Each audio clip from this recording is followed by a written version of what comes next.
వాగ్దాన సందేశం 68వ కీర్తన 28వ వచనం. నీ దేవుడు నీకు బలం కలగజేయ నియమించు. ప్రభువు మాట దీవించునుగా. ప్రార్థన. ప్రభువా, మీ స్వరం వినిపించి మాతో మాట్లాడండి. యేసు నామములో ప్రార్థిస్తున్నాం తండ్రి, ఆమేన్.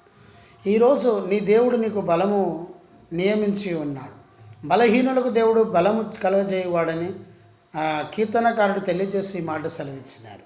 దేవుడు నీకు బలము కలగజేయాలంటే కలుగజేస్తే జరిగే కార్యాలు ఏమిటి? మొదటిగా నీవు ఇతరులను ఆశీర్వదిస్తావు. 48వ కీర్తన 2వ వచనం, 49 ఆదికాండ 48:2, 49:33. రెండోది, నీవు ఇతరులను ఆదుకుంటావు. న్యాయాధిపతులు 6:14. మూడోది, నీవు ఇతరులను ఆనందింపజేస్తావు. మొదటి సమయాలు 16వ అధ్యాయం 13వ వచనం. దేవుడు నీకు అనుగ్రహిస్తున్నాడు. ఆధ్యాత్మికంగా శారీరకంగా బలహీనుడు అయినను అందరూ నిన్ను భయపెట్టిన విడిచిపెట్టినా కానీ దేవుడు ప్రతి విషయంలో ప్రతి పరిస్థితులు నీకు తోడై ఉండును కనుక నీవు దేవుని యందు బలముగా చేసుకొనము. ఆయన నీకు బలం కలగజేసి తద్వారా విజయమును ఆశీర్వాదం ఆశ్చర్యం కలగజేస్తాడు.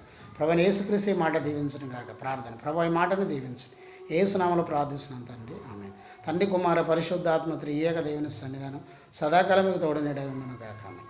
Praise the Lord. జయమని మా యూట్యూబ్ ఛానల్ సబ్స్క్రైబ్ చేయండి, లైక్ చేయండి, షేర్ చేయండి. మీ ప్రార్థన అవసరం మాకు కాల్ చేయండి. మా cell number 9948930321. Praise the Lord. God bless you.